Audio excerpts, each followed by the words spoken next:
Problema to sa Phoenix Suns. Pagkatalo ng Warriors sa Lakers, may magandang obserbasyong bumalik. Ito na kaya ang lulutas sa problema ng Golden State sa buong season?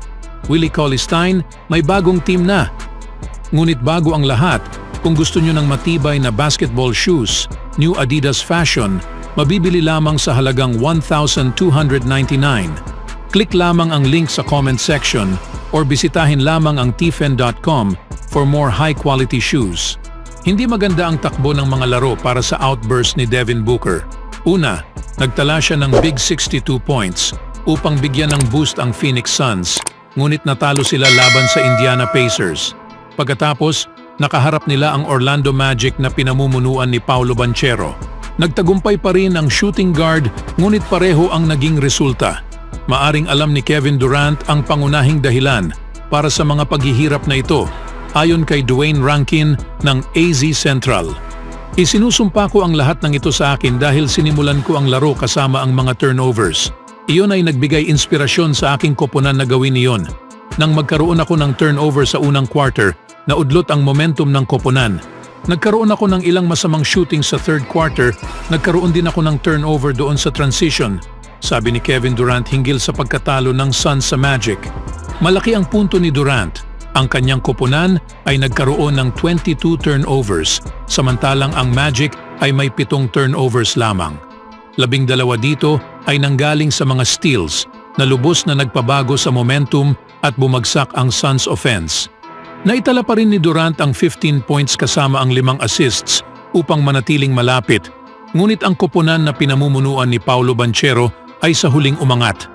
Ang Suns ay nagtapos na may pang-20 pagkatalo para sa season na may malaking 15-point deficit dahil dito. Ginagawa ni Devin Booker ang lahat ng makakaya para manatiling maayos ang Suns. Nakuha niya ang 17 sa kanyang 26 shooting na nagbigay sa kanya ng 44 points para sa team. Ang 9 na free throws niya mula sa 11 tira ay nakatulong din sa scoring numbers na ito. Gayunpaman, wala nang halaga ang mga puntos na ito habang unti-unti nang nauubos ang oras ng laro. Nagambag ng 26 points si Banchero upang simulan ng scoring barrage para sa Magic. Tuwing sinusubukan ng Suns na magpadala ng maraming depensa sa kanyang direksyon, ipinapakita rin ng batang star ang kanyang kakayahan sa playmaking na nagdala sa kanya sa 7 assists. Higit sa lahat, ito ay naghatid sa kanyang mga kasama sa Magic para mapalawak nila ang kanilang opensa. Ito ay nagresulta sa 5 manlalaro na nagkaroon ng double-digit habang sina Wendell Carter Jr. at Jonathan Isaac ay kulang na lang ng 1 puntos para sumali sa listahan. Hindi rin nakakatulong ang area na ito sa team dahil ang Suns ay umiskor lamang ng 28.6% sa kanilang 3-point attempts. May oras pa para sa koponang ito na lumago, ngunit may mga iilan ring katanungan ng lahat kung sila nga ba ay magpapainit patungo sa playoffs. Sa ibang balita naman mga kaibigan, sa isang mahalagang bahagi ng laro sa pagitan ng Golden State Warriors at Los Angeles Lakers, si Draymond Green ay nahanap ang kanyang sarili sa gitna ng mainit na pag-uusap.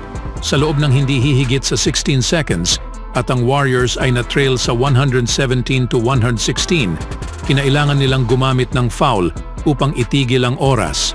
Nag-inbound ang Lakers ng bola kay Anthony Davis at si Green ay agresibong dumiretso sa kanya, nagtatangkang makuha ang bola.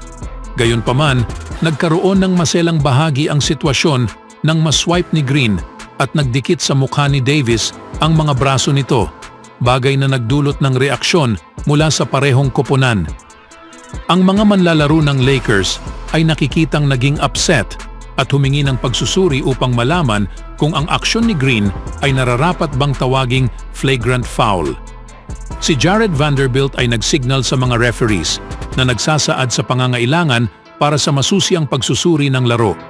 Bilang tugon sa mga aksyon ni Vanderbilt, si Green, na mainit na dahil sa tension sa court, ay nagbigay ng masamang salita sa kanya na sumisigaw na ang verbal na palitan ay nagdagdag ng isa pang layer ng tension sa isang laban. Sa huli, walang opisyal na pagsusuri sa laro. At si Davis ay tumuloy na gawin ang free throws na napagtagumpayan naman ang isa sa dalawa. Nagbigay ito sa 2-point advantage para sa Lakers. Ang laro ay umabot sa double overtime at ang Lakers ay ang lumabas na nanalo. Gayunpaman, ipinakita sa mga replay na maaaring nararapat lamang ang pagsusuri at maaaring ituring na flagrant foul ang ginawa ni Green sa mukha ni Davis ayon sa mga kasalukuyang pamantayan sa basketball. Matapos ang kamakailang suspension, ang aksyon ni Green sa ganitong high-pressure situation ay mas lalong naipakita niya kung sino nga ba ito, na kung saan tila nakasanayan na niya ang mga hindi kanais-nais na gawain sa loob ng court. Ang insidente ay nakadagdag ng drama sa ganap ng thrilling game sa pagitan ng dalawang competitive teams. Sa sumunod na balita naman, si Willie Cauley-Stein ay huling naglaro sa NBA noong 2021-22 season nang siya'y kasapi ng Dallas Mavericks at Philadelphia 76ers. Kamakailan, inihayag na ang 30-year-old na player ay sumali sa Indios de Mayagüez, isang koponan sa Puerto Rico. Sa loob ng 7 seasons sa liga, siya ay naglaro para sa Sacramento Kings para sa 4 na seasons, Dallas Mavericks para sa 84 games, Golden State Warriors para sa 41 games, at Philadelphia 76ers para sa 2 laro. Noong taong iyon, siya ay nag-average ng 11.9 points, 8.4 rebounds, 2.4 assists, at 1.2 steals bawat laro habang may 55.6% shooting percentage mula sa field bilang ang kanyang best season. Si Cauley-Stein ay sapat pa ring role player na maaring bumalik sa NBA sa hinaharap. Siya ay magiging kakaibang karagdagan para sa isang team na nangangailangan ng depth at sukat sa kanilang bench para sa playoff series. Speaking of Golden State Warriors, sila ay talagang nahirapan sa buong season na makahanap ng final starting lineup na gagamitin para mag-click. Kahapon laban sa Los Angeles Lakers, sinubukan nila ang isa pang bagong starting lineup at tila masusubukan ito muli. Matapos matalo ang Warriors sa isang nakakadurog puso na laro laban sa Los Angeles Lakers kahapon, ibinunyag ni head coach Steve Kerr na magpapatuloy siyang gagamitin si Draymond Green sa posisyon bilang center kasama si Andrew Wiggins at Jonathan Kuminga. Sinabi niya na naniniwala siyang ito ay nagbibigay sa Warriors ng mas maraming kakayahan sa depensa at binanggit na ito ay kinakailangan dahil sa kung gaano kataas ang scoring ngayon sa buong liga. Medyo lampas na tayo sa kalahating bahagi ng season at ang Golden State Warriors ay nauubusan na ng oras pagdating sa pag-a-adjust. Parang kahit anong lineup ang gagamitin ng Warriors sa court, nakakahanap sila ng paraan para mawala ang kanilang kalamangan at sa huli ng laro, nagdudulot ito sa kanilang pagkatalo. Kagabi laban sa Lakers, walang nakuhang puntos ang kanilang koponan para sa isang kritikal na bahagi ng ika-4 na quarter na sa huli ito ay nagdulot sa overtime. Sa kabila ng kahit anong starting lineup ang itatakbo ng team na ito, kinakailangan lang nilang gawing mas maayos ang pagtatapos ng mga laro. Ang Golden State Warriors ay kasalukuyang mayroong record na 19-24, 3 laro mula sa play-in spot. Ang team na ito ay talagay kailangan lang hanapin ng paraan upang magkaroon ng 3 o 4 na sunod-sunod na panalo at magkakaroon ito ng tunay na buhay. Anong masasabi niyo mga kaibigan sa planong ito ni Steve Kerr?